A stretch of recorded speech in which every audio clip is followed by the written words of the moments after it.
He had everything the world said mattered: billions in the bank, a name that made grown men nervous, and a reputation built on never waiting for anyone. But tonight, Damien Ashcroft sat alone in a roadside diner, checking his watch for the 14th time. He'd been stood up, not by a business rival, not by a government official, by a blind date. And just when the humiliation finally cracked through his armor, when he reached for his coat and decided he was done with all of it, a woman sat down across from him uninvited and changed everything. If this story already has you hooked, stay until the very end, because what happens next will surprise you. Hit that like button, drop a comment with the city you're watching from, and let me see just how far this story travels. The diner smelled like burnt coffee and old vinyl. It was the kind of place that existed somewhere between forgotten and familiar. The sort of restaurant that had probably been standing since the 80s, surviving on cheap pie and the loyalty of regulars who'd been eating the same booth for 30 years. Neon signs buzzed faintly in the window. The linoleum floor had a crack running from the door all the way to the counter that nobody had bothered to fix, probably because nobody expected it to matter. Damien Ashcroft did not belong here. He knew it the moment he stepped inside. He'd known it before that, when his driver had pulled to the curb and given him a look that said everything politely left unsaid. Damien had climbed out anyway, straightened his jacket, and walked through the glass door like a man who'd decided to do something mildly ridiculous with full commitment. That had been 53 minutes ago. He sat in a corner booth near the window, his back to the wall out of old habit. The jacket, charcoal gray, something that cost more than most people's rent, was folded on the seat beside him. His phone screen had gone dark twice. He kept waking it up, not to check his messages, but because he didn't know what else to do with his hands. The date's name was Melissa. That was about all he knew. His sister Rachel had set it up with the kind of cheerful persistence that made it easier to just say yes than to explain, again, why he wasn't ready. "She's wonderful, Damien. You'll like her.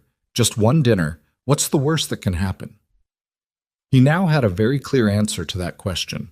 A waitress, not Clara, a different one, an older woman named Betty, whose name tag was crooked, had refilled his water glass 3 times. Each time she said nothing, which he appreciated.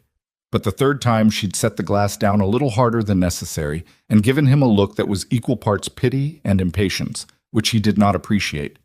He'd ordered coffee to give himself something to justify the table. It sat in front of him, barely touched, growing cold. His phone buzzed. He picked it up. "Rachel? How's it going?" He stared at the message for a moment. Damien. "Fine." That was a lie so large it almost had its own gravitational pull, but he sent it anyway and put the phone face down on the table. Outside, a car rolled past in the rain. It had started drizzling around the 40-minute mark, which felt cosmically appropriate. He watched the headlights sweep across the wet asphalt and reminded himself, with the particular kind of logic that only made sense at 53 minutes into being stood up, that this was his fault. He'd walked in here expecting nothing and still managed to feel the absence of it. That was the thing about hope. You thought you'd killed it, and then some small, stupid corner of you let it back in through a window you forgot to lock. He reached for his jacket. Damien Ashcroft had been 26 years old when Forbes first ran his name in print, and the headline had used the word prodigy, which he'd hated. He wasn't a prodigy. He'd just seen clearly what other people refused to look at directly, built the company anyway, and refused to stop when everyone told him to. Ashcroft Capital had started in a 2-room office in Chicago with 4 employees and a business plan that 3 separate investors had called ambitious to the point of delusion. 8 years later, it operated across 19 countries and employed just under 12,000 people. He'd been on magazine covers he never asked for, at dinner tables he never enjoyed, in rooms where powerful men spoke carefully because they weren't sure yet if he was an asset or a threat. He was usually a threat. But none of that mattered much at the end of a day when you went home to an empty house. Not entirely empty. There was Sophie, his daughter, 7 years old, with her mother's dark eyes and her father's stubborn jaw and an absolute refusal to go to bed before she'd been told at least 2 stories. She was the reason he got out of bed before his alarm. She was also, if he was honest with himself, the reason he'd eventually said yes to Rachel's blind date scheme. Because Sophie had started asking questions, quiet, careful questions, The kind that 7-year-olds ask when they're trying to understand something they don't have the vocabulary for yet. Daddy, does our family have a mom-shaped space in it? She'd said that 3 weeks ago, sitting on the kitchen floor in her pajamas while he made her toast, and he'd nearly dropped the plate. He'd told her that some families look different from others. That different didn't mean less. That she was so completely loved that she didn't need to worry. She'd considered this with the gravity of a small philosopher. I know that, Daddy. I'm not worried. I'm just wondering. He thought about that now, sitting in the diner with his cold coffee and his folded jacket, and he decided that wondering was a dangerous thing. He picked up the jacket. Mind if I sit here? He looked up. The woman standing across from him was not Melissa. That much was immediately obvious, because Rachel had shown him a photo, and Melissa was blonde, and this woman was not. She had dark brown hair pulled back in a way that suggested it had started the evening in a neater arrangement and gradually lost that battle. She was wearing a blue apron over a white shirt, the diner's uniform, and she was holding a coffee pot in one hand and looking at him with an expression he couldn't immediately read. It wasn't pity. It wasn't the vague professional warmth that service workers learn to maintain. It was something else. I'm sorry, he said. I know that probably sounds strange. She didn't sit, not yet. And I know you're waiting for someone. I'm leaving, actually. I know. A pause. Could you wait 5 more minutes? Just 5. If you want to go after that, I won't stop you. He looked at her for a moment. She was maybe 30, though he wasn't certain. There were shadows under her eyes that suggested she hadn't slept well in a while, but her posture was straight and her gaze was steady, and she was not, despite the obvious nerves she was doing a decent job of hiding, looking away. You're one of the waitresses, he said. My shift ended 20 minutes ago. She gestured at the apron. I haven't changed yet. I was going to leave and then I looked up and She stopped, started again. I've been trying to figure out how to say this for about 10 minutes. Something in his chest shifted, not dramatically, just slightly, the way furniture moves when a building settles. Sit down, he said. She sat. She set the coffee pot on the table between them like a small barrier and folded her hands on the edge, and then she looked at him directly and said, Your name is Damien Ashcroft. It wasn't a question. Yes, Seth, he said. I know who you are. I recognized you about 40 minutes ago. A breath. I wasn't going to say anything. I kept telling myself I was being ridiculous, that you probably don't even remember, that it's been 6 years and this is the kind of thing that happens in movies, not in actual life. Her mouth pressed together briefly. But then you started putting your jacket on and I couldn't... Another stop. I'm sorry. I'm not explaining this well. Take your time, he said, and meant it, which surprised him. She met his eyes. 6 years ago, she said, there was a night in Cook County, outside a pharmacy on Wentworth Avenue. It was February, maybe 9 o'clock, and my son stopped breathing. The air in the diner seemed to shift. Damien went still. He was 2 years old, Clara continued. His name is Ethan. He'd been sick for 3 days. I thought it was just a bad cold. I didn't have insurance then. I was trying to manage it myself. Her voice was steady, but it was the steadiness of someone who'd told this story to herself many times, in the dark, alone, until it stopped making her fall apart.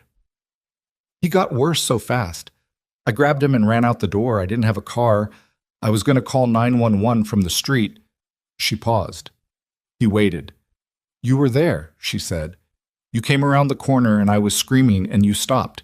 You didn't keep walking. You just stopped. Damien's eyes were fixed on her face now. You took him from me, she said. You held him. You told me to call and stay on the line, and you kept talking to Ethan even though he wasn't really conscious. Just talking to him in this very calm voice, like you were just having a conversation. And you told me, you looked at me and said, he can hear you. Keep talking to him. Don't stop talking. And I just... Her voice cracked slightly. Recovered. I did. I talked to my baby and held his hand and you held him until the paramedics came. Damien said nothing. He was searching his memory and finding something. Not a clear image, but a texture. A winter night, cold pavement, a small, terrifyingly still body. A woman's voice, ragged with terror, cutting through the sound of traffic. He hadn't known who she was. He hadn't stopped because he was a billionaire with resources or because it was the smart thing to do. He'd stopped because a child was on the ground and a mother was screaming, and there had not been any other option in his mind. He'd stayed until the ambulance came, given his contact information to the paramedics in case it was needed, and then gone home and called Rachel and sat on the kitchen floor for 20 minutes because his legs had felt strange. He'd never heard what happened to the boy. "Ethan," he said. Clara's breath hitched. "He's 8 now," she said. He's so healthy. He plays soccer and he argues about everything, and he refused to eat anything green for 2 years and just recently decided that broccoli is acceptable." She laughed once, a small, surprised sound. "He's doing so well. And She looked down at her hands. "I never found you. I looked after. I didn't have your name. The paramedics said a bystander helped, but they couldn't give me contact information. And then life kept going and I kept working, and I never forgot. I thought about you so many times. I wanted to tell you that he was okay." A long silence. Outside, the rain had picked up slightly. Someone at the counter ordered pie in a loud voice. The neon sign buzzed. Damien looked at the woman across from him. At the tiredness in her face, the coffee-stained cuff of her uniform shirt, the way she was holding herself together with something that wasn't elegance but was more durable than elegance, and he felt something loosen in his chest. "How did you know who I was?" he said finally. "My manager showed me an article last year. Local business profile. You were opening an office in the area." She shook her head. "Your photo was it was just there, and I almost dropped a full tray of plates. My manager thought I was having a medical episode." A pause. "I've been working up the nerve ever since, and then tonight you walked in and sat in my section, and I thought, 'What section?'" She pointed toward a cluster of booths near the window. "That one's mine. Betty took over when I asked her to cover because I couldn't think straight." He glanced toward Betty, who was watching them from the counter with the unabashed curiosity of a woman who had seen many things in this diner and intended to see many more. He looked back at Clara. "What's your name?" he said. "Clara," she said. "Clara Hayes." "Clara." He said it simply, without weight. "He's okay. Your son." "He's okay," she confirmed. Something shifted in his expression then. Not much, just a fraction, the way light changes when a cloud passes. He'd been carrying, without knowing it, a thread of something unresolved for 6 years. He hadn't realized it was there until she named it. "I'm glad," he said. And it came out rough, slightly off its footing, not like something a man who ran a billion-dollar company would say. Just 3 honest words with nothing behind them except that he meant them completely. Clara nodded. Her eyes were bright. She wasn't crying. She looked like she'd made a decision before sitting down that she wouldn't cry, but it was close. "I should let you go," she said, moving to stand. I had to say it. I had to tell you he was okay. That's all. Wait." She paused. He looked at his cold coffee, at the jacket still sitting beside him, at the empty seat across from him, where someone else was supposed to have been. "Do you want coffee?" he said. "Actual coffee, not—" He nodded at the pot. "Not as a waitress, just—" Clara looked at him for a moment, then she looked at the coffee pot she'd left on the table, then back at him. "My shift is over," she said slowly. "I know." She considered this. Then she sat back down. Betty materialized from the counter with a second mug before either of them had said another word, set it down with a quiet clink, and walked away without comment, which was perhaps the most tactful thing that had happened in the diner all evening. Clara poured for herself. He watched her hands. They were steadier now than when she'd first sat down. "I'm sorry about your date," she said. He blinked. "How do you know about that?" "Small diner?" She raised an eyebrow, and for the first time something almost wry crossed her face. "You've been sitting alone for almost an hour on a Friday night in a booth for 2. Betty told me when I asked who you were with." He felt, unexpectedly, something close to amusement. "Betty talks." "Betty knows everything about everyone in a 4-block radius." She wrapped both hands around the mug. "You don't have to talk about it." "I wasn't going to." "Good." Another pause, but it was different from the ones before. Less weighted. Does it bother you? She said. Being recognized in a place like this. He thought about it, an honest answer, not an automatic one. Sometimes, he said, when people look at me and see a number. He turned his coffee mug in a slow circle. You recognized me, and the first thing you said was that my name was Damien Ashcroft. Not that I run a company, not that you read about me. That's because I didn't care about any of that, Clara said simply. I cared about the man on the sidewalk. He looked at her. She looked back at him. Outside, the rain fell steadily against the window, and somewhere in the kitchen someone dropped a pan, and Betty called out something in response that made the cook laugh, and the neon sign buzzed its faint, tuneless note. Damien Ashcroft sat in a roadside diner that smelled like burnt coffee, across from a woman he hadn't known existed an hour ago, and thought that the night had taken an entirely unexpected shape. He wasn't sure yet what kind of shape it was. But he did not, for the first time in a very long time, want it to end. The coffee was bad. Clara had known that before she poured it. She'd been working at Patty's Diner long enough to know that the coffee after 8 p.m. was essentially a philosophical exercise in what coffee could theoretically taste like if you removed most of what made it good. The morning pot was decent. The evening pot was something that happened to hot water, but Damien Ashcroft was drinking it without complaint, which told her either that he had no taste or that he was somewhere else in his head entirely. She suspected the latter. They had been talking for 20 minutes, not about anything significant. She'd asked him how long he'd been in the area. He'd said a few months. She'd mentioned that the neighborhood had changed since she moved here 4 years ago. He'd nodded and said something vague about development corridors that she only half understood. It was the kind of conversation two people have when they're still deciding whether to have a real one. Clara was used to that. She talked to strangers all day. Most conversations at the counter were surface: weather, sports, complaints about parking. People didn't come to a diner to be known. They came to eat and feel slightly less alone for 45 minutes. And she'd learned not to take it personally when they left without looking back. But Damien wasn't quite doing that. He kept looking at her, not in a way that made her uncomfortable, but in the way of someone trying to solve something. Like she was a document he was reading carefully because he knew the important part was in there somewhere and he didn't want to miss it. You said you've been here 4 years, he said. 4.5. Before that? Rogers Park. Little one-bedroom, Ethan and I shared the bedroom, and I slept on the pull-out. She said it without embarrassment, the way you talk about something far enough in the past that it no longer has teeth. I moved here when I got the job at Patty's. The rent's a little lower, the commute made more sense. He nodded slowly. And Ethan's father... He stopped. Sorry, that's not my business. It's fine. She turned her mug slightly. He left before Ethan was born. We weren't together long. He wasn't... She paused, choosing the word carefully. He wasn't the staying kind. Damien said nothing to that, which was the right response. You have a daughter, she said. Rachel mentioned... Rachel. Your sister. She comes in sometimes. On Tuesdays, usually. She gets the French toast and complains about her commute.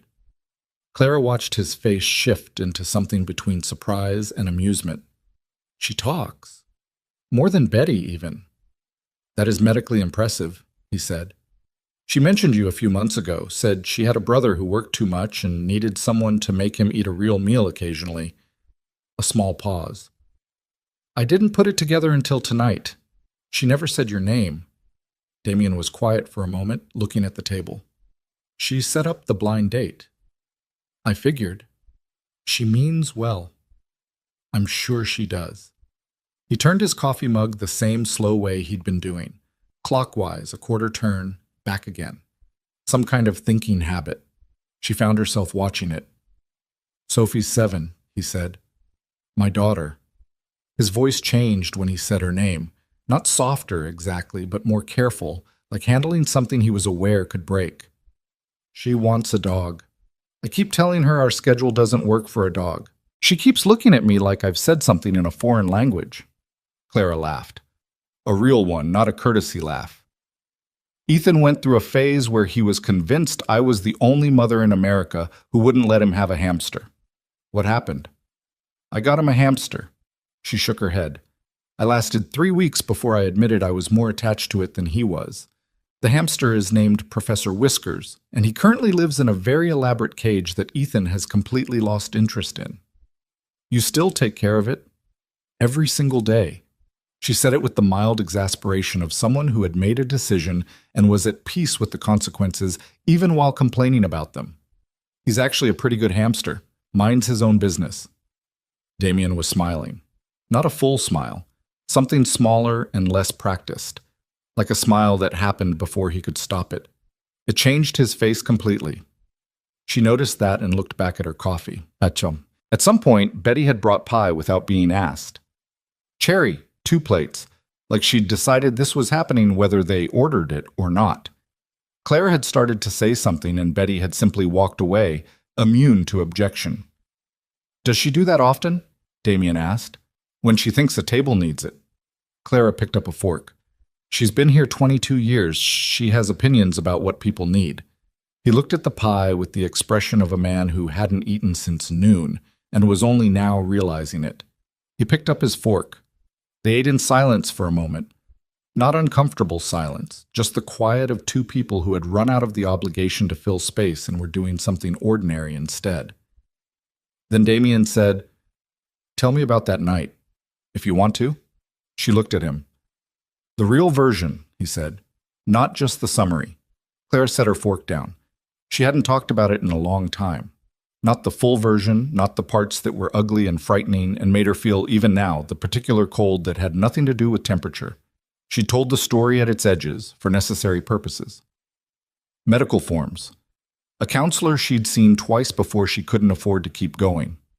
One late night with a woman from the apartment next door who'd noticed Clara sitting on the building steps at midnight and sat down beside her without asking why.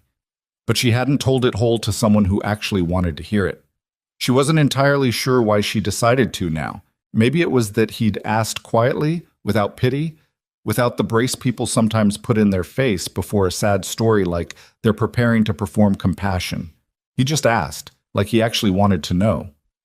It was a Tuesday, she said, February 14th, which I remember because the pharmacy had a display of Valentine's Day candy by the door, and I remember thinking how stupid it looked. She paused. Ethan had been sick since Saturday. Fever, congestion. I thought it was a bad cold. I'd been giving him children's Tylenol and running a humidifier and doing all the things the internet tells you to do. Her jaw tightened slightly. I didn't have insurance. I had a job at a call center, part-time, and the coverage plan cost more than my weekly grocery budget. I kept telling myself that if he wasn't better by Thursday, I'd figure out the money somehow and take him in. She stopped. Damien waited. Around 9 o'clock, he started breathing wrong. Her voice was even, but it was the evenness of deliberate control. Not dramatically. It wasn't like a movie. It was just off. This small, wrong sound. And I picked him up, and he felt different in my arms, too heavy. His eyes were half open and not really looking at anything. She turned her fork over in her fingers. I've never felt anything like that. Your body knows before your brain catches up. Something in you just recognizes that something is catastrophically wrong with your child. She looked up at him. I grabbed his coat. I didn't even put it on him right. I just wrapped it around him and I ran. I didn't stop to lock the door. I didn't have my wallet. I had my phone in my pocket and my son in my arms, and that was it. You were alone in the apartment, he said, always alone. It came out flat, not self-pitying, just accurate. I got outside and I was trying to dial 911 and I couldn't. My hands were shaking, my vision was doing something strange. I couldn't make my fingers work right. She exhaled. And then you came around the corner. Damien was looking at her with an expression she couldn't fully name, concentrated, remembering. I was shouting, she said. I'm not sure what I was saying. I don't really remember. I remember the sound of my own voice, how wrong it sounded, like it belonged to someone else. You said please, he said quietly. She stopped. You said it 3 times, he said. Just that. Just please. Clara looked at him. She hadn't known that. She hadn't known what she'd said. Something moved through her expression. Not quite grief, not quite relief.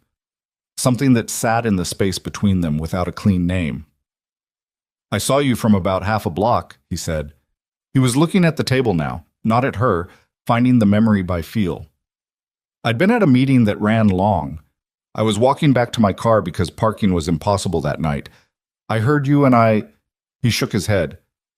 I wasn't thinking anything. You just move. The situation is what it is and you move. You took him from me.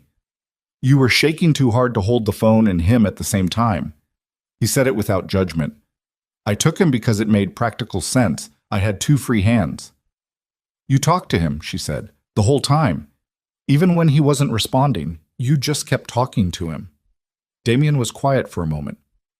I didn't know what else to do, he said, and it was possibly the most honest thing he'd said all evening. I've handled a lot of crises. Business ones, mostly. But I don't have medical training. I couldn't do much. I just thought, Joel, even if he can't answer, maybe he can hear. And hearing a calm voice is better than hearing nothing. It helped, Clara said. I don't know if it helped him, but it helped me.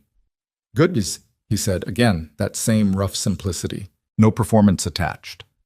She picked her fork back up and realized she didn't want pie anymore, but held it anyway. He was intubated at the hospital, she said. Bronchiolitis that had progressed into respiratory failure. They told me another 20, maybe 30 minutes, and it would have been... She didn't finish that. Didn't need to. He was in the pediatric ICU for 9 days. I slept in the chair next to his bed every night. A nurse brought me a blanket on the 3rd day, and I cried for about 45 minutes, which was embarrassing. That's not embarrassing, Damien said. It felt embarrassing at the time. She managed a small, crooked smile. When you're barely holding it together, someone being kind is the thing that breaks you. The big stuff you can brace for. It's the small stuff that gets you. He nodded slowly, and something in the way he nodded told her he knew exactly what she meant, though not from a hospital chair, from somewhere else. His own version of that truth. She didn't ask where, not yet. He came home on a Wednesday, she said. He asked for chicken nuggets in the car. I pulled into the first drive-thru I saw and bought him everything on the kids' menu, and he ate about 4 nuggets and fell asleep. A breath. That was the best 4 nuggets I've ever seen in my life. Damien laughed. It was a real laugh, surprised out of him, not prepared. It lasted only a second, but it was genuine and warm, and it made him look, just briefly, like someone who hadn't forgotten how. Clara looked at him when he laughed and thought, there he is. Under all the reserve and the careful posture and the armor that wealthy men built around themselves without realizing it was armor, there was a person in there. Not perfectly put together, just a person. I tried to find you, she said, more quietly. After. I tried to describe you to the paramedics. They were helpful, but there were privacy things. They couldn't share information. I asked around the neighborhood. I didn't have anything to go on. I didn't know your name. I didn't know anything except what you looked like, and that you'd been wearing a dark coat. A lot of men wear dark coats in February in Chicago. Turns out, yes. She let out a breath. I eventually accepted that I probably wasn't going to find you. And then, life. Ethan got better, he got stronger, I changed jobs, we moved. Things just kept going the way they do. She turned her mug again. But I kept it, that night. Not as a wound exactly, more like a debt you wanted to settle, he said. No. She shook her head, certain about this. Not a debt. More like a story that didn't have an ending, and I wanted it to have one. He looked at her. Does it? He said. Have one now?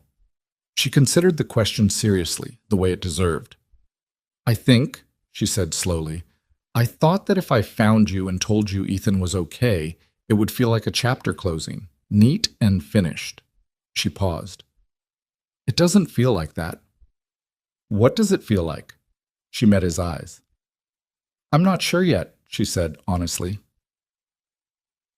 The diner was nearly empty by the time Clara noticed the clock above the counter. 11:15.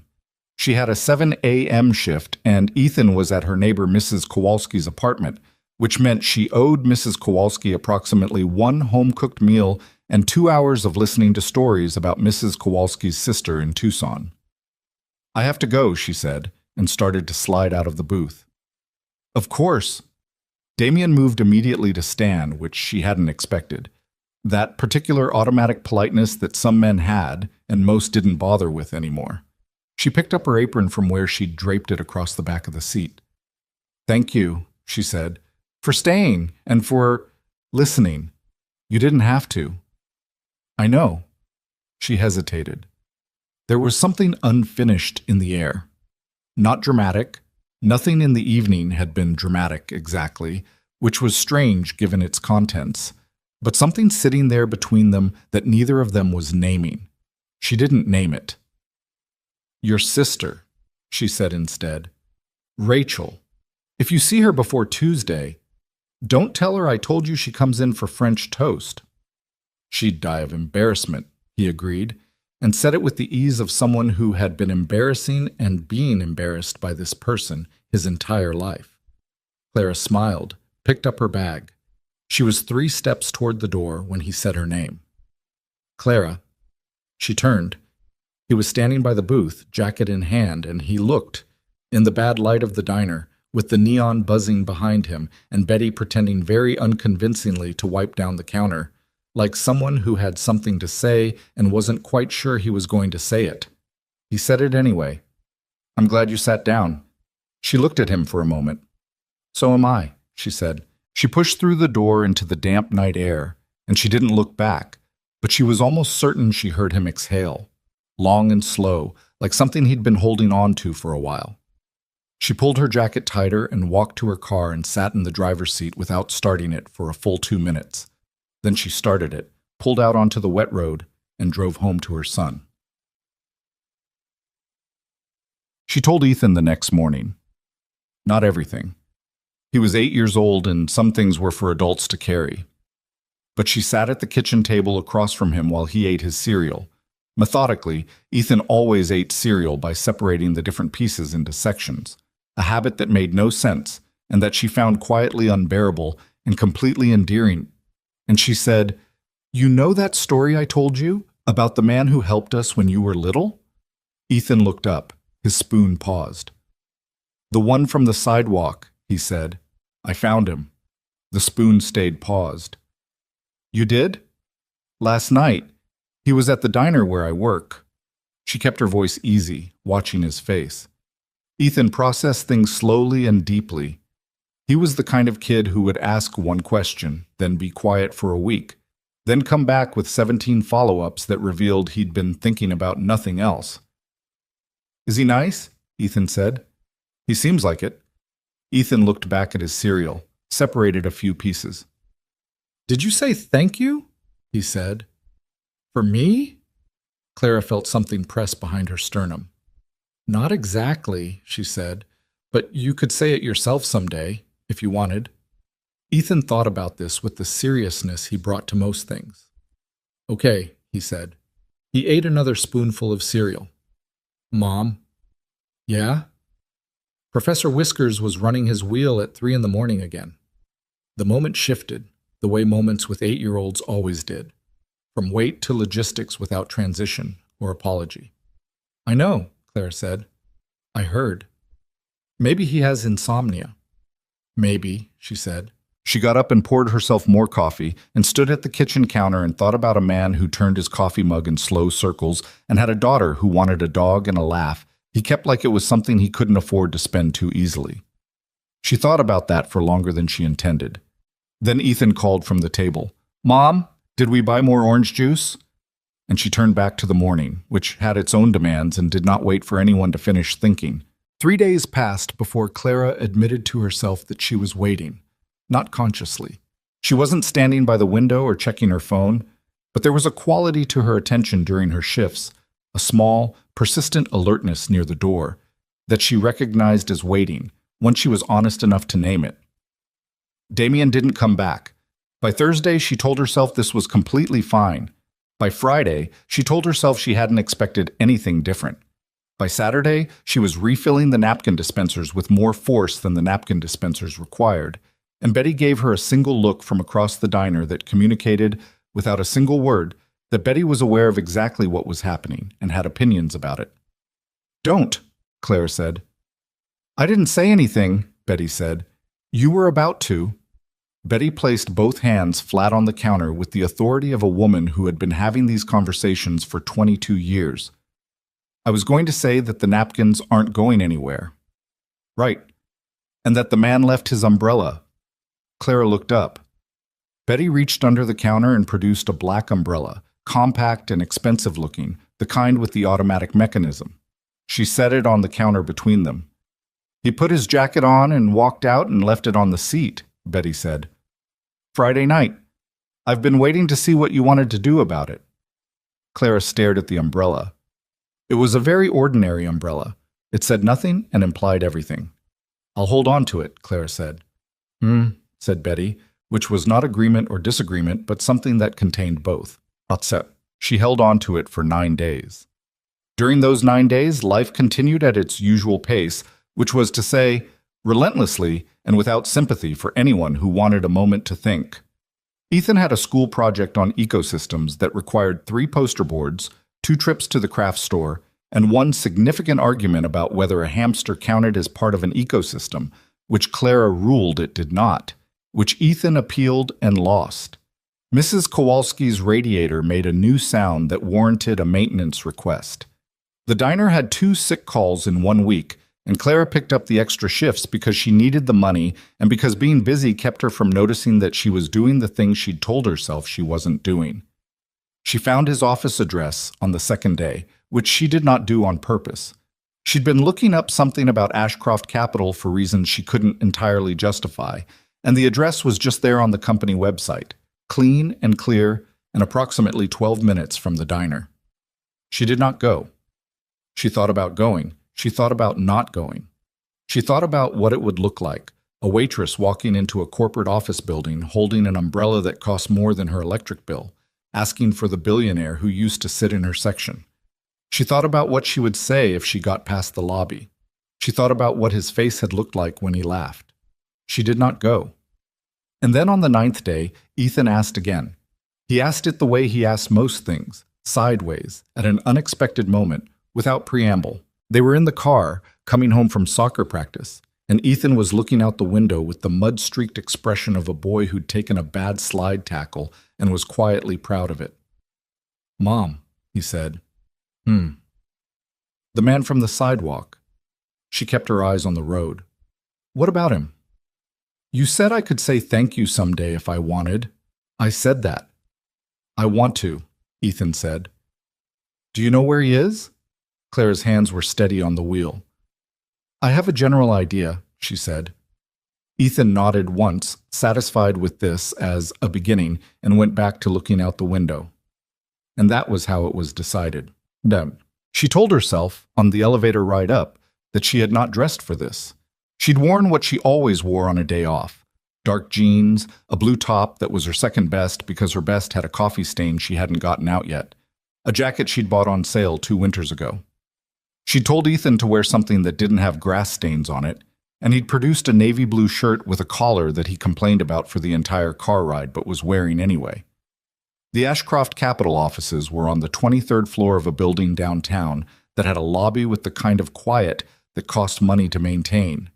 The receptionist at the front desk had cheekbones that Clara felt personally inadequate next to, and she looked at Clara with the practiced neutrality of someone trained to assess situations without showing the assessment. "Can I help you?" she said. "I'm here to see Damien Ashcroft," Clara said. "Do you have an appointment?" "No." The receptionist's expression didn't change. "Mr. Ashcroft doesn't take unscheduled visitors. If you'd like, I can take your name and—" "Tell him Clara Hayes is here," Clara said. "Tell him she has something that belongs to him." She put the umbrella on the desk. The receptionist looked at it, then at Clara, then at Ethan, who was standing slightly behind Clara and had found something interesting to look at on the ceiling. "One moment," the receptionist said, and picked up her phone. Clara stood at the desk and did not let herself think too hard about what she was doing. Next to her, Ethan lowered his eyes from the ceiling and whispered, Nice building. Yeah, she said. Is he rich? Ethan? I'm just asking. Yes. Now be quiet. Ethan was quiet for about 4 seconds. How rich? Ethan. The receptionist set the phone down. Something in her face had shifted.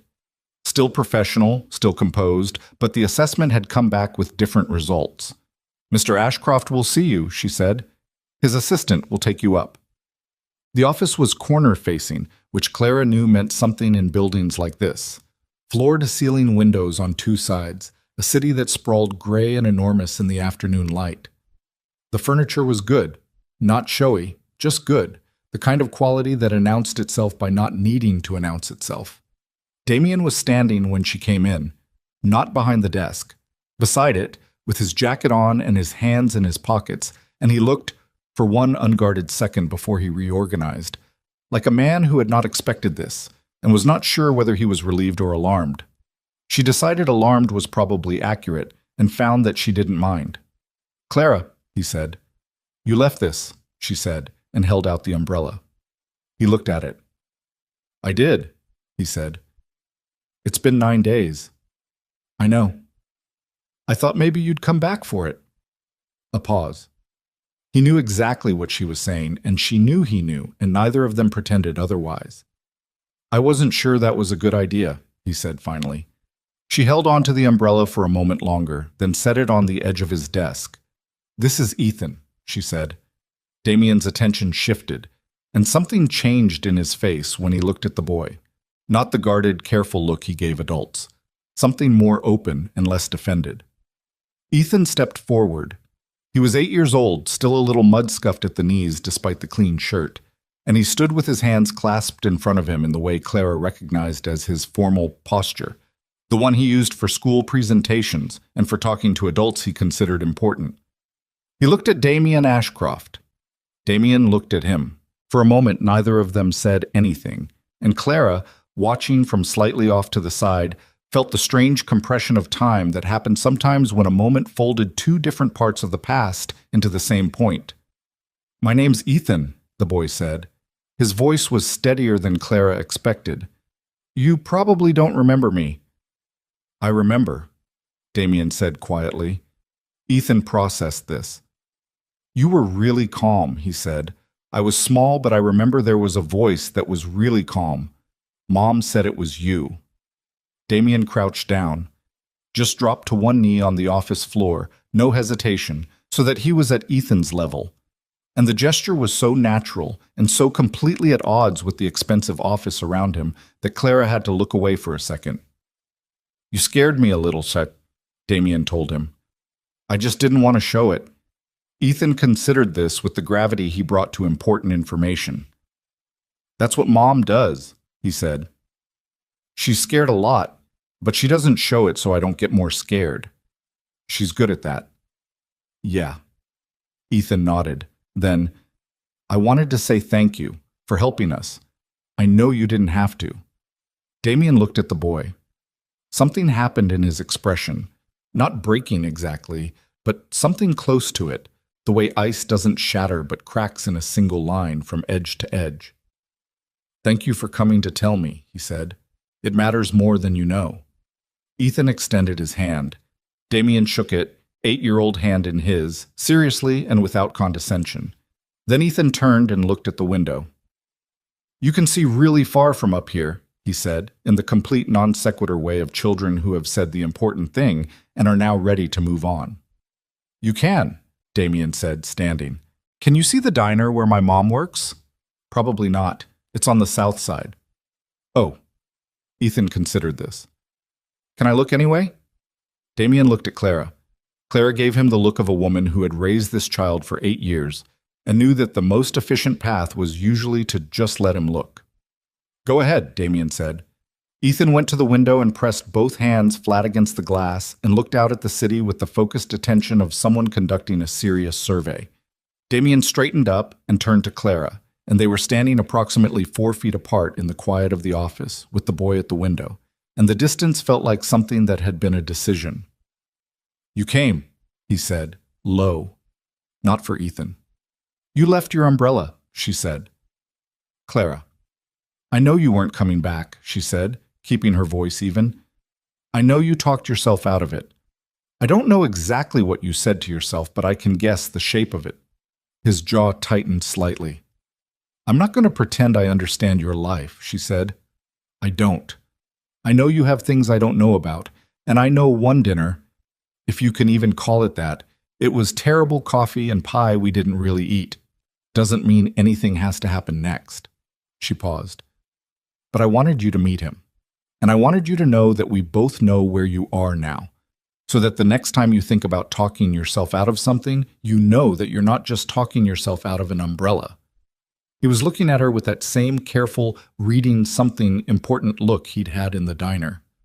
I have a lot of things wrong with me, he said. I didn't say you didn't. I'm not easy to be around. I work double shifts and I have a hamster with insomnia, she said. I'm not looking for easy. Something pulled at the corner of his mouth. His name is Professor Whiskers, Damien said. Ethan told you. On the phone, when your son was looking at the ceiling in the lobby, he was also apparently texting someone. I assume you didn't know that. Clara turned her head. Ethan. I'm looking at the city, Ethan said serenely, without turning from the window. He texted Rachel, Damien said. My sister. Apparently he got the number from Betty, Clara said, with the flat certainty of someone who had just solved a mystery that explained several things. Betty, Damien confirmed. Clara pressed her fingers to her forehead briefly. I'm going to need a moment, she said. Take your time, he said, and said it with a warmth that hadn't been there 9 days ago. Or maybe it had been there and he'd been better at keeping it down. She looked at him. Rachel's been planning this, she said. The blind date, the French toast on Tuesdays. She's been... Yes, he said. I've come to that conclusion. How long?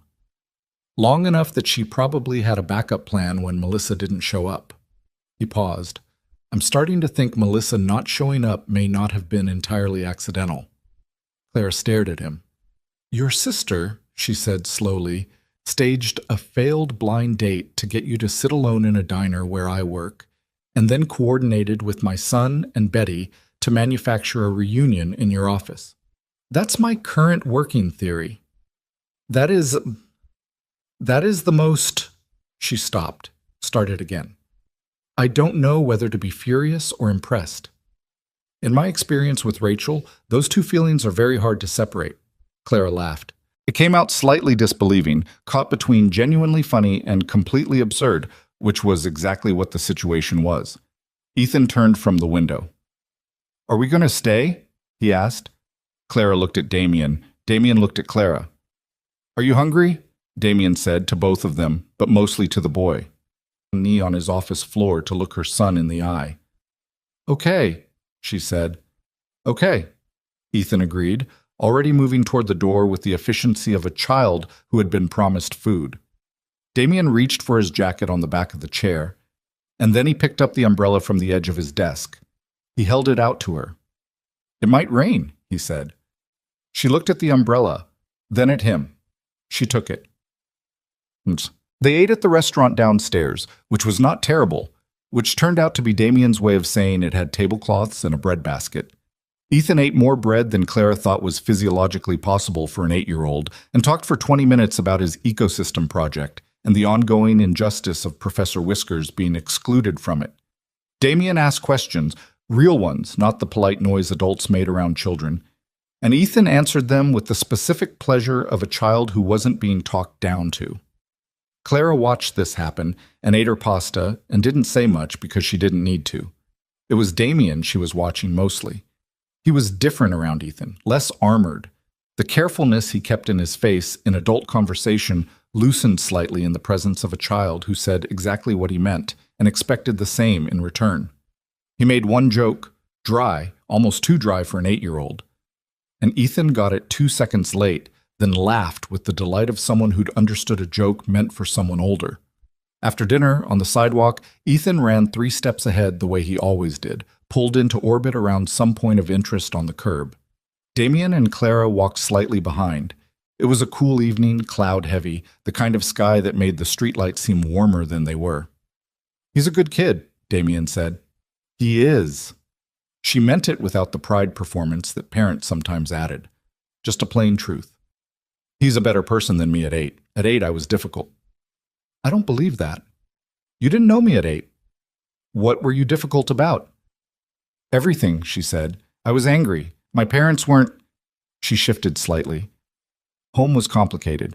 I was angry about it, and I took it out on teachers and lunch tables and anyone who looked at me wrong for about 4 years. What changed? She thought about it. I got tired of being angry mostly, and then I got pregnant at 22, and suddenly being tired wasn't an option anymore, so I just had to point myself somewhere and go. He was quiet for a moment. Sophie's mother died when Sophie was 1, he said. Clara turned to look at him. He was watching Ethan, not her, as he said it, like it was easier to say to someone who wasn't looking directly at him. Aneurysm, he said. No warning, no indication. She was 30 years old and completely healthy, and then she wasn't. A pause. Sophie doesn't really remember her. She has pictures. She has things I've told her. His voice didn't crack, but it moved through the sentence carefully, aware of the weight. For a long time I told myself I was fine because Sophie was fine, that if she was okay, I was okay. But you weren't, Clara said quietly. I wasn't. He said it without drama, just a fact he'd made peace with. I kept working. Working was safe. Working had outcomes I could control. He looked at the sidewalk for a moment. When Rachel started with the blind date thing, I kept saying I wasn't ready. She kept saying I was hiding. I kept saying she was projecting. He glanced at her sideways. She was right. Clara didn't say I know, or of course she was, or any of the things that would have been easy and slightly condescending. She said, she loves you. Aggressively, he said. That's the kind that counts. He made a small sound that was almost a laugh.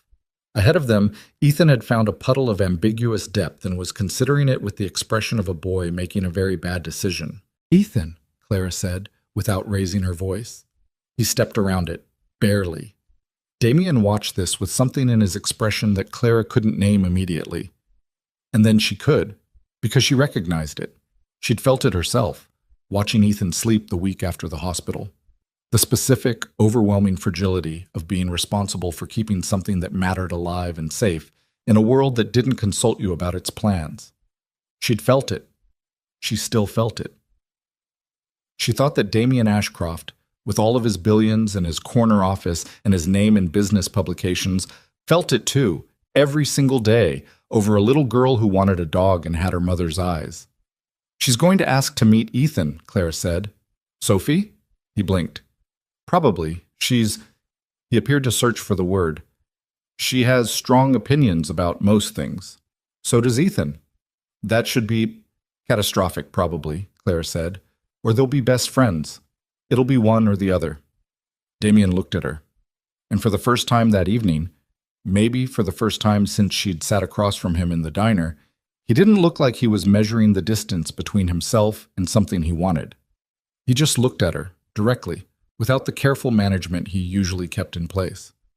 I'm glad you came, he said. To the office. I know, she said. I would have eventually. Maybe. He accepted this.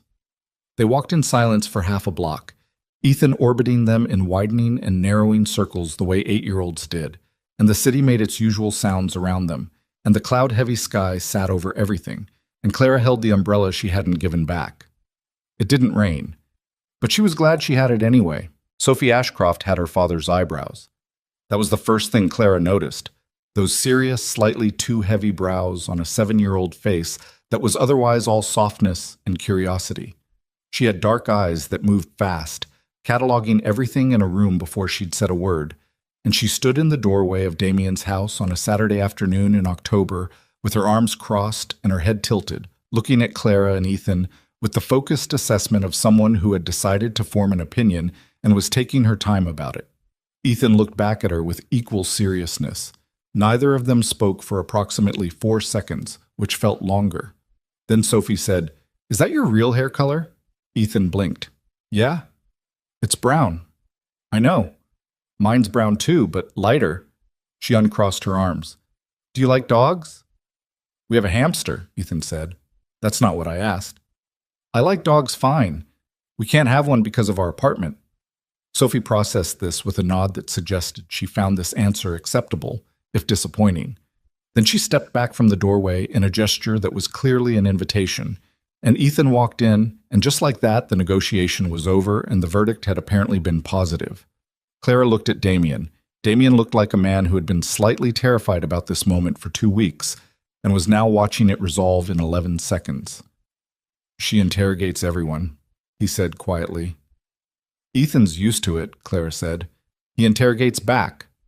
From inside the house, they could already hear Sophie explaining something at length and Ethan asking a pointed question that made Sophie pause, which was not something Sophie apparently experienced often, based on the brief silence that followed. Damien held the door open wider. "Come in," he said. "Talk." It had been 6 weeks since the evening outside his office building. 6 weeks of something that didn't have a clean name yet. Not dating, exactly, though they'd had 3 dinners that could reasonably be called that. Not friendship, though there was friendship in it. Something in between that had its own logic and moved at its own pace, and that neither of them had tried to formally define, which felt, to Clara, like the right instinct. They texted in the mornings sometimes. Damien was an early riser. She'd figured this out because his messages arrived before 6 a.m., always something short, occasionally something dry that made her laugh into her first cup of coffee. She texted back when Ethan had left for school and the apartment was quiet enough for a real thought. He'd come to the diner twice. Not as a destination, he was careful to frame it. He was in the neighborhood, he had an hour. She served him coffee that was still bad, and he drank it without complaint, and she sat across from him during her break, and they talked the way they'd found they could, easily, without the performance that new things sometimes required. Betty had said nothing either time, which meant Betty was very pleased, because Betty's silence on a subject was always more telling than her commentary. Rachel had called Clara directly after the second visit. Clara still wasn't entirely sure how Rachel had gotten her number, though she had strong suspicions. Rachel had said, without preamble, "He seems lighter," and then asked 3 questions about Clara's childhood, work history, and opinion on houseplants, and then said, "I'm glad you found him," and hung up before Clara could formulate a response. Clara had stood in her kitchen holding the phone for a moment. Then she'd put it down and made Ethan's lunch and gone to work. Damien's house was not what she'd expected, which told her she'd had expectations she hadn't admitted to herself. It was large, a 3-story brownstone in Lincoln Park that had clearly been renovated, but not in the way that erased all personality, the way expensive renovations sometimes did. The kitchen was modern, but had a window over the sink with old glass in it that distorted the view slightly, and the distortion had been left rather than replaced. The living room had bookshelves that were not decorative. They were stuffed and overflowing and organized in a system that probably made sense only to Damien, and Sophie had clearly contributed a shelf of her own that contained picture books alongside what appeared to be a serious volume on marine biology that she was definitely not old enough for but had probably demanded. There was a drawing on the refrigerator. Sophie's horses, 4 of them, in crayon, with enormous eyes and disproportionate legs, held up with a magnet that said Chicago Strong in faded letters. Clara stood looking at it while Damien made coffee. "She's been on a horse phase for 2 months, Damien said behind her. "Every drawing, every birthday wish. We went to a stable last weekend and she sat on one and then told me the horse was her best friend. I thought that would settle it. It made it significantly worse." "What was the horse's name?" "Gerald." Clara turned. "She's in love with a horse named Gerald." "Deeply." He set a mug in front of her. "The stable sends a newsletter, apparently. She made me sign up." "You signed up for a horse newsletter?" "I was coerced." From somewhere above them came a sound like 2 children negotiating loudly over something, and then a sound like something being moved, and then quiet. Clara wrapped her hands around the mug. "This is a good house," she said. He looked at her. "It feels like people live in it," she said. "Not just occupy it." Something in his face shifted. "It took a while. After—" He paused, setting down his own mug. "After Lauren died, I changed almost everything. I told myself it was practical. New furniture, different arrangement. I didn't keep much." He looked at the drawing on the refrigerator. "Sophie started putting things up in the kitchen when she was about 4. I don't think she knew what she was doing. She just Put things up. And it helped, slowly. Kids do that, Clara said. They reclaim spaces without meaning to. She's good at that. He sat down across from her at the kitchen island. She reclaimed me, too. I'm not sure I'd have managed it on my own. The honesty in it was the thing about Damien she'd noticed early and still noticed. He said things directly once he'd decided to say them, without softening them into something safer. It wasn't oversharing, it was precision. He'd thought about something until he understood it, and then he said it plainly. It was, she thought, the thing she trusted most about him. "Can I ask you something?" she said. "Yes." "When you walked away after the hospital, those 9 days," she kept her voice even, "what did you tell yourself?" He was quiet for a moment. "That you were grateful," he said finally, "that you'd found the man from the sidewalk and you'd said your piece and that was what you needed, that if I showed up again, it would be complicated for you, that you had enough complicated." A pause. "That I had too much wrong with me to be somebody's next thing.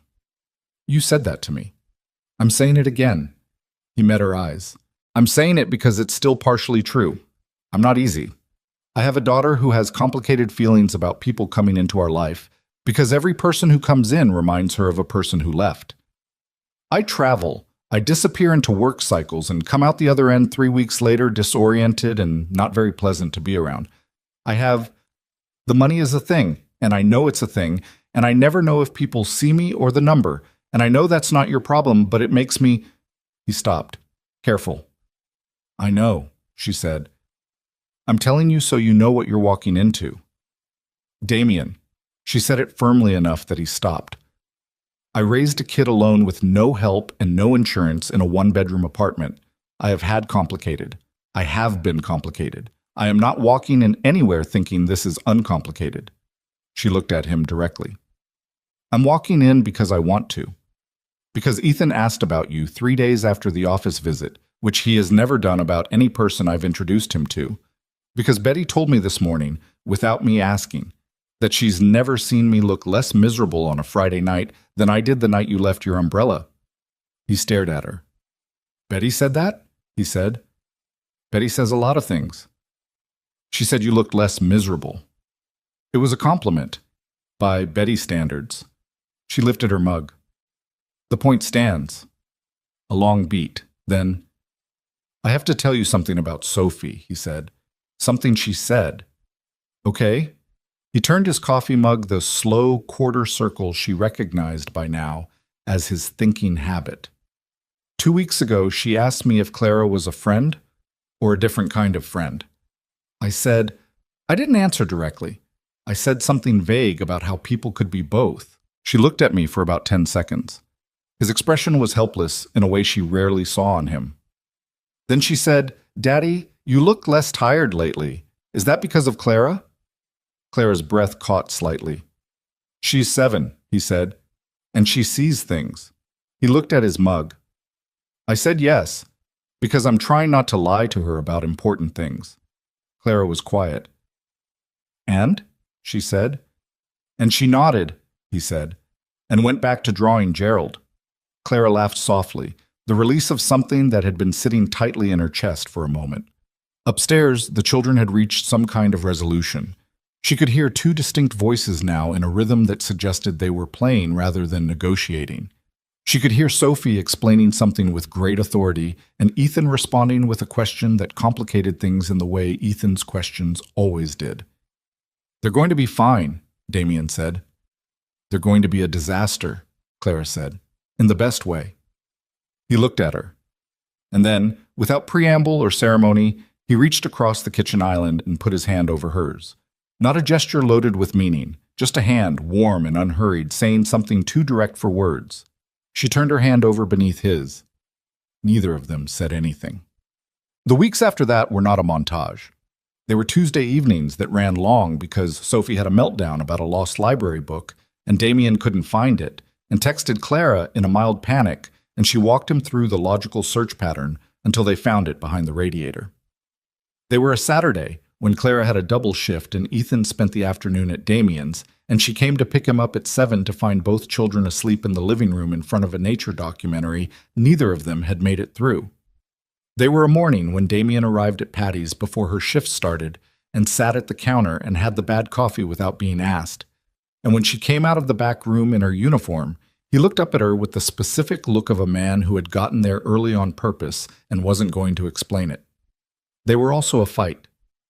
It happened in late November, over something that started small and widened fast the way arguments did when they were carrying things underneath them that hadn't been said. Clara had mentioned, offhandedly, that she'd looked into some night courses at the community college, business administration, something she'd thought about for years and never had the bandwidth to pursue.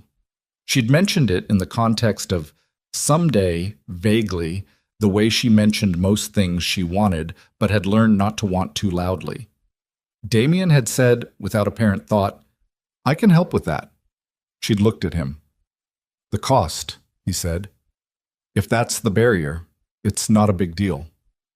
The silence that followed had a temperature. "I wasn't asking," she said. "I know. I'm offering." "I don't want you to offer." He looked at her. "Why not?" "Because I've been managing my own things for a long time," she said, "and I need you to understand that the way I accept help looks different from how you're used to people accepting help from you. I'm not your financial advisor, Clara. You just what? Solved it?" She kept her voice steady, but there was an edge under it that was real. "That's what you do. Something is a problem. You apply resources. I understand that. But I'm not a problem to be solved." He was quiet for a moment. "That's not what I meant," he said. "I know it's not what you meant." She looked at him. "I know you meant it well. I'm not angry at what you meant. I'm telling you what I need. I need to do things my own way, even when your way is faster, even when your way makes obvious sense. Do you understand the difference?" He thought about it, actually thought about it, which was one of the things about him. He didn't defend reflexively. He sat with the thing until he'd understood it. "Yes," he said. "Okay. I won't offer money again without being asked." "Thank you." "But I reserve the right," he said carefully, "to be occasionally frustrated when I could make something easier and you won't let me." "That's fair," she said. "I reserve the right to tell you when you're being frustrating about it." "Also fair." She looked at him. "That's it?" he said. "The fight's over? Did you want it to go longer?" "No," he said quickly, which made her laugh despite herself. He rubbed the back of his neck and looked at the window. "Lauren and I used to fight until everything was destroyed and then rebuild from the rubble," he said. Not sad exactly, just honest. "I thought that was how it was supposed to go. I thought conflict had to look like damage." "Sometimes it does," Clara said. "Sometimes it's just information." He looked at her. "You're better at this than I am," he said. "I'm better at some of it," she said. "You're better at other parts. That's kind of the whole idea."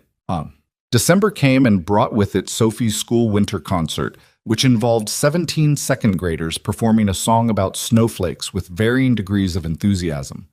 Sophie had the particular focus of a child who had decided that her performance would be correct even if no one else's was, and she stood in the second row with her eyes fixed on the music teacher and hit every note with grim precision. Ethan, sitting between Clara and Damien in the audience, watched with the respectful attention of an older kid who understood that this mattered to Sophie and was therefore important. After the concert, in the school hallway, Sophie came running out of the performance room still wearing her paper snowflake headband and went directly to Clara. This was new. She'd been warming gradually over the weeks, asking Clara questions, accepting Clara's presence in the house with increasing ease, but she hadn't come directly to her before. She'd always banked slightly toward Damien, which was natural and understandable and exactly as it should be. But she came to Clara now and grabbed her hand and said, "Did you see me?" with the naked urgency of a child who needed to know that someone specific had been watching. "I saw you," Clara said, and meant it completely. "You were the best one up there." "I know," Sophie said, without false modesty. "But I wanted to make sure you saw." Clara looked down at the small hand in hers. The paper headband slightly askew, the dark eyes that were her father's, and also entirely her own. "I saw," she said again, more quietly.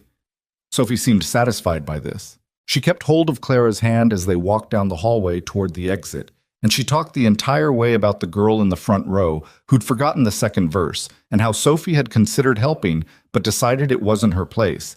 And Ethan walked alongside them, arguing mildly that the forgotten verse girl had actually recovered pretty well, which Sophie conceded with the grace of someone making a significant exception. Damien walked slightly behind. Clara turned once to look at him. He was watching the children with that expression she'd come to recognize, the fragile thing, the awareness of how much he had to lose. But it was different now than it had been in the first weeks. Less like bracing, more like presence. Like a man who had decided to be in a moment rather than stand slightly outside it, watching for what could go wrong. She turned back to the kids. He caught up.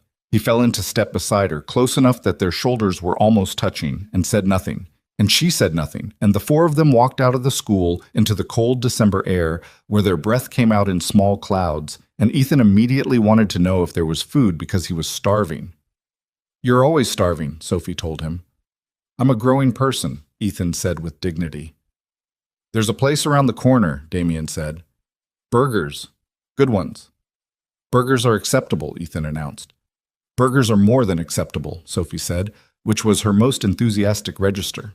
They turned together toward the corner, the children pulling slightly ahead the way children always did, and Clara felt Damien's hand find hers in the cold, tentative at first, then settled, fingers fitting together with the clumsiness of two people who were still figuring out how they fit, and the determination to figure it out anyway.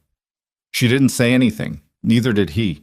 Above them the sky was the deep blue-gray of a Chicago winter evening, and the streetlights were already on, and somewhere ahead of them the kids were arguing about something that sounded like it might be about whether hot chocolate counted as a drink or a food.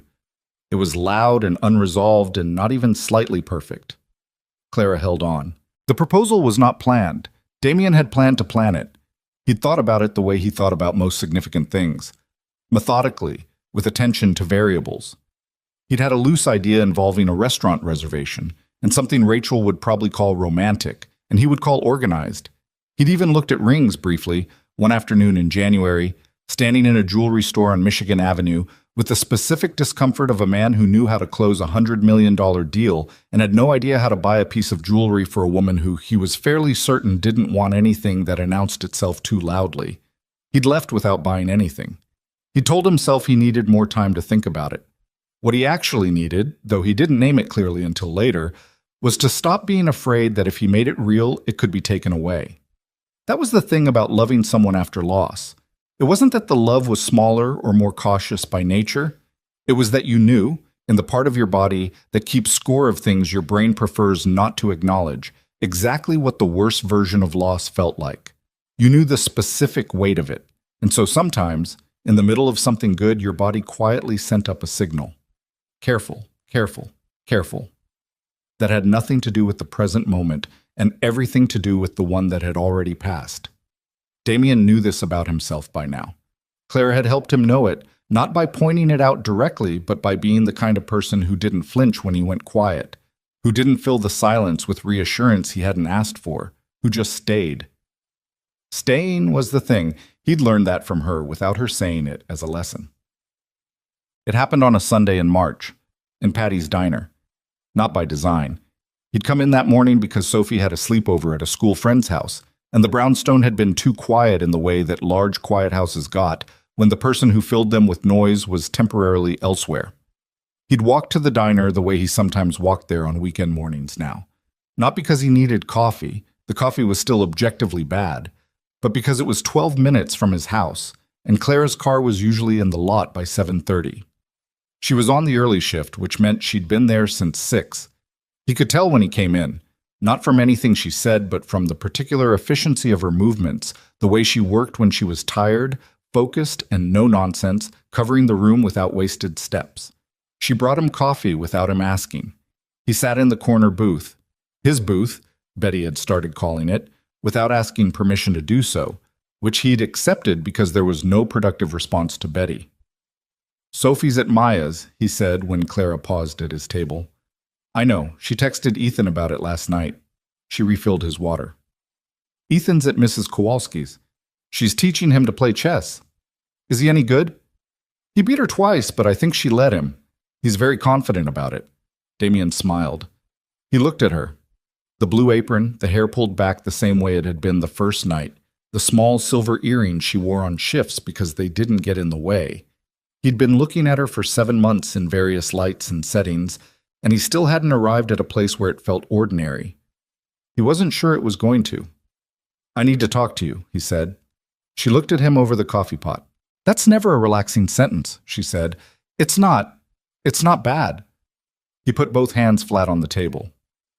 I just need to say something. Betty materialized from nowhere, assessed the situation in approximately 1 second, said, I've got the counter, to no one in particular, and disappeared again. Clara slid into the booth across from him.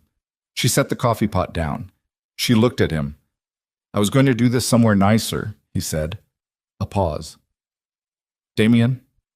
I was. I had a whole thing, restaurant, ring, I hadn't bought yet, some version of a speech. He looked at his hands. But I've been sitting here for 10 minutes looking at you work, and He stopped, started again. I keep waiting until conditions are right, and I've built my entire career on the idea that you make conditions right. You don't wait for them. And I have been... Another stop. I have been afraid. Clara was very still across from him. I know I'm not simple, he said. I know what you're signing up for when you sign up for me. The travel, the spotlight, I genuinely hate but can't seem to stop living in. Sophie's feelings about permanence, my feelings about permanence. He looked up at her. I know it's not an easy offer. You're not an offer, she said quietly. You know what I mean? I do. She put her hands on the table, not reaching for him, just placing them there, present. Keep going. He looked at her hands. The night in the diner, he said, when I was putting my jacket on. I was done. I decided, this is what loneliness is. This is what it looks like. I've made peace with it. I'm going home. He shook his head. And you sat down. And you were nervous, and you were direct, and you were so clearly not going to be managed or impressed into anything, and I thought, he laughed, a short, rough sound. I thought, this is inconvenient. This is the most inconvenient possible person at the most inconvenient possible moment. He met her eyes. And then I thought, I am not getting up from this table. Clara's expression was doing something complicated. Clara. He said her name plainly, the way he'd said it the first night. No performance behind it. I want to marry you. I want Ethan to have a home in my house and Sophie to have you in her mornings. And I want to stop going to bed in a house that's quiet in the wrong way. His voice stayed level, but it was the levelness of effort. I don't have a ring. I should have a ring. You don't need a ring, she said. I know that technically, but it still feels like an oversight. Damien. Yes. Ask me, she said. He looked at her. Will you marry me, he said. Not performed, not decorated. Just the question, direct and clear, and a little rough around the edges, which was the only way it could have come from him and meant it. Clara looked at him across the formica table of a roadside diner that smelled like burnt coffee, with the neon sign buzzing in the window and Betty loudly describing the specials to someone at the counter who had not asked about specials, and the crack in the linoleum floor running from door to counter that nobody had ever fixed. Yes, she said, simple as that. He exhaled. That long, slow exhale she recognized from the first night, the sound of something releasing that had been held too long. He reached across the table and took her hands, and she let him. And they sat like that in the Sunday morning quiet of the diner while the city moved past the window, and Betty announced to the entire counter that there would be free pie today. For no stated reason, that simply turned out to be the reason.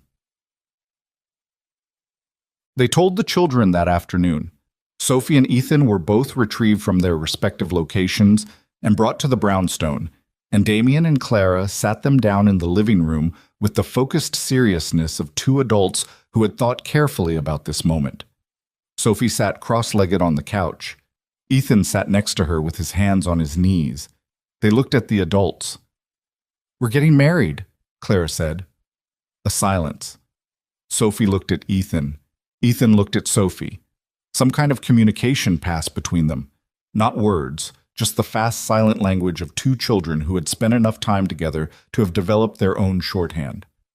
Then Sophie turned back to Clara and said, "Does that mean you're going to live here?" "Eventually," Clara said. "We'll figure out the details together. As a family."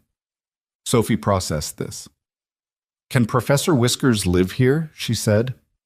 "Sophie," Damien said, "it's a practical question, Dad."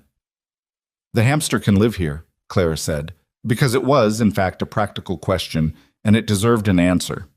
Sophie nodded, satisfied. Then she looked at her father. "Are you happy?" she said. Just like that. Straight question, straight delivery. She'd always been like this, cutting past the surface to the things she actually needed to know.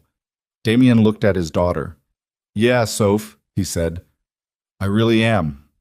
She looked at him for another moment, reading him the way she always did, checking the answer against whatever internal calibration she used. Then she uncurled from the couch and walked over to him and put her arms around him, the way small children hugged. Full commitment, no reservation. He put his arms around her and held on. Ethan, next to Clara, was quiet. She looked at him. He was watching Damien and Sophie with the particular thoughtfulness that had been his since he was very small. That old soul consideration that had nothing to do with age and everything to do with who he was. "Ethan," she said softly. He looked at her. "You okay?" He thought about it honestly, the way he always did. "I always wanted a dad," he said. It came out simply, without self-pity. Just a plain statement of a plain fact. Not like any dad, just someone who actually wanted to be there. Clara felt something press hard behind her eyes. "I know," she said. Ethan looked at Damien, who was still holding Sophie and hadn't heard. "He's good at staying," Ethan said. "He is," Claire said. Ethan nodded.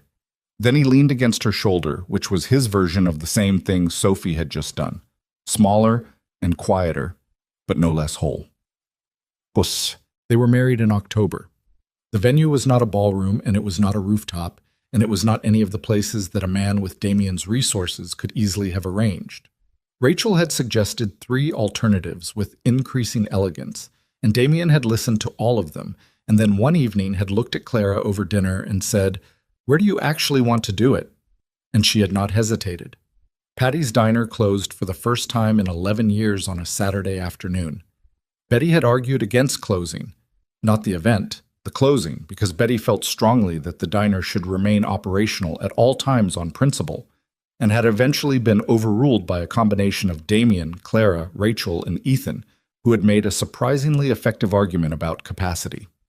Betty had accepted this defeat with dignity and spent the following 2 weeks decorating the diner with a ferocity that suggested she was redirecting her objections into the floral arrangements. The result was not elegant. It was very Patty's.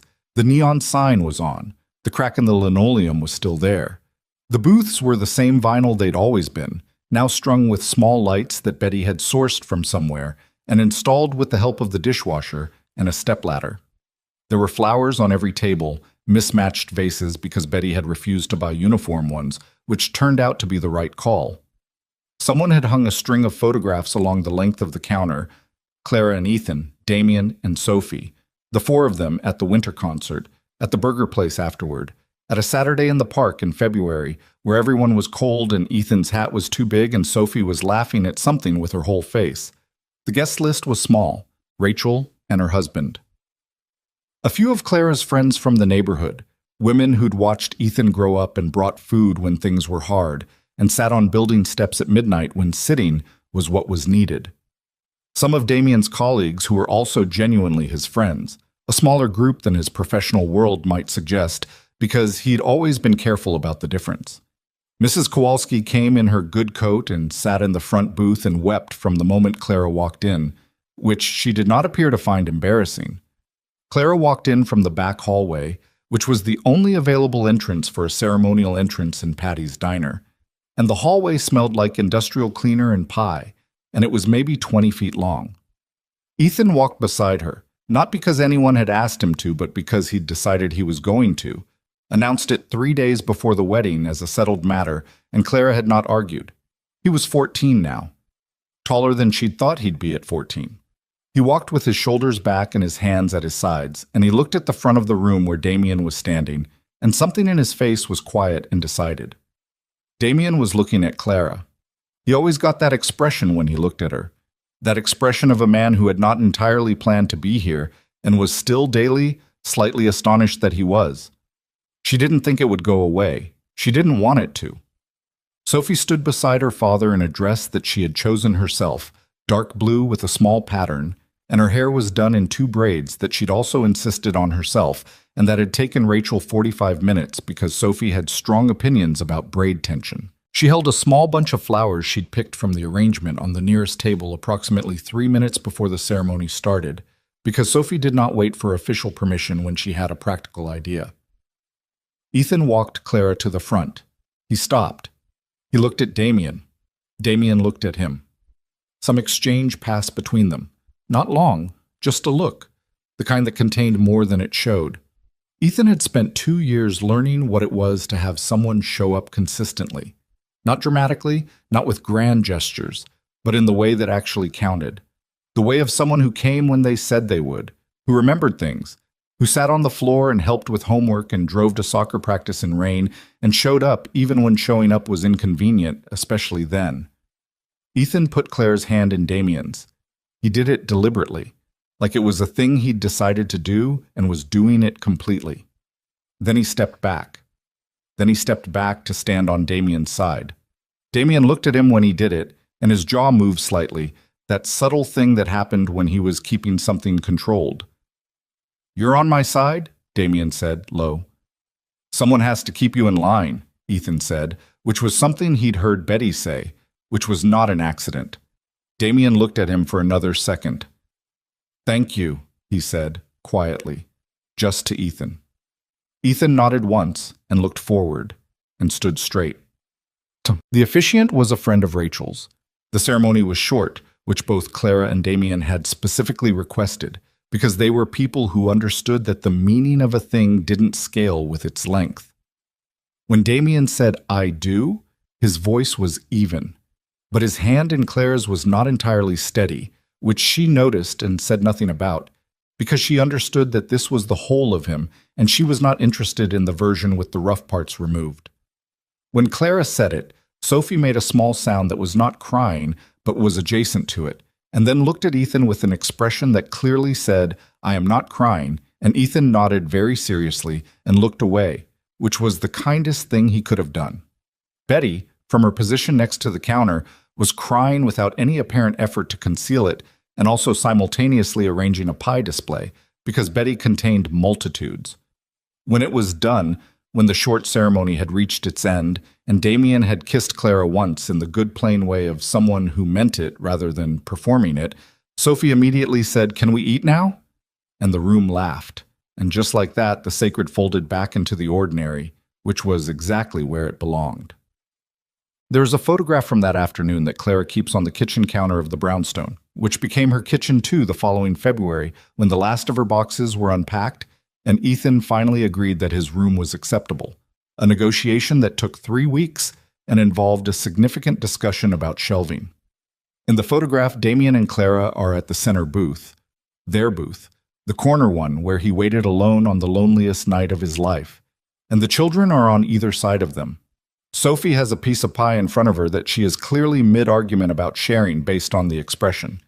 Ethan is laughing at something out of frame.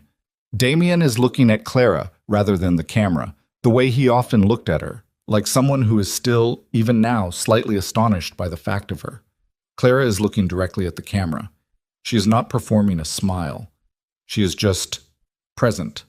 A woman who is somewhere she chose to be, which is different from somewhere she ended up. The crack in the floor runs through the edge of the frame. The neon sign is in the background, buzzing its faint, tuneless note. It is not a perfect photograph. In the years that followed, people sometimes asked Damien what the turning point was. They expected a business answer, an acquisition, a strategic pivot, a moment of market clarity. He would usually say something neutral and move the conversation elsewhere. But there was a real answer. The real answer was a February night, 6 years before the diner, when he walked around a corner and a woman was standing on a sidewalk in the cold holding her son and saying, "Please." And he stopped. Not because he'd calculated anything, not because it was in his nature to be good, or because he was trying to be. He stopped because a child was in trouble, and stopping was simply the only thing available. He'd given no thought to what it cost him. He'd given no thought to what it might return. That, he came to understand, was the thing Clara had recognized in him before he'd recognized it in himself. Not the wealth, not the name. The man who stops because stopping is simply what you do. She'd spent 6 years looking for him because of that, and he'd spent 32 years not knowing he was the kind of man worth looking for. That was the turning point. Not a business decision, not a strategy, just a moment on a sidewalk in February, ordinary and unglamorous, and completely without intention, that had moved through time like a stone through still water, touching everything in ways no one could have mapped or predicted, until it arrived, finally, at a corner booth in a roadside diner and became the first moment of something else entirely. Ethan graduated from high school on a Thursday in June, and Damien was in the front row. He'd flown back from Tokyo 22 hours early, rescheduled 2 meetings and a dinner that his assistant had spent considerable effort arranging, and he did not mention any of this. He simply sat in the folding chair in the school gymnasium with Sophie on his left and Clara on his right, and watched Ethan walk across the stage in a gown 2 inches too short because Ethan had kept growing and they hadn't caught it until the morning. Ethan shook the principal's hand. He took his diploma. He looked out into the audience. He found Damien first. He held up the diploma once, a small gesture, directed. Damien raised his hand back. Clara beside him was crying, which she was allowed to do because she was the mother, and that was in the job description, and she'd been doing the job since before she knew what the job was going to cost her. Sophie leaned over and said very quietly, "Don't cry, Dad," which was the surest possible sign that Sophie was also about to cry and was trying to preemptively manage it. "I'm not crying," Damien said. "Your eyes are wet." "It's dry in here." Sophie looked at him with the full weight of 15 years of knowing exactly who he was. "Sure," she said. He put his arm around her, and she let him, and the gymnasium buzzed with the particular joy of people watching their children finish one thing and start another. And somewhere in that noise, Ethan found his seat and sat down, and they were all, for this one fixed moment, exactly where they were supposed to be. Not because things had worked out easily, not because love had arrived polished and ready, but because 4 people with different kinds of damage had looked at each other and decided, separately and together, and one difficult day at a time, to stay. That was the whole of it. That was everything.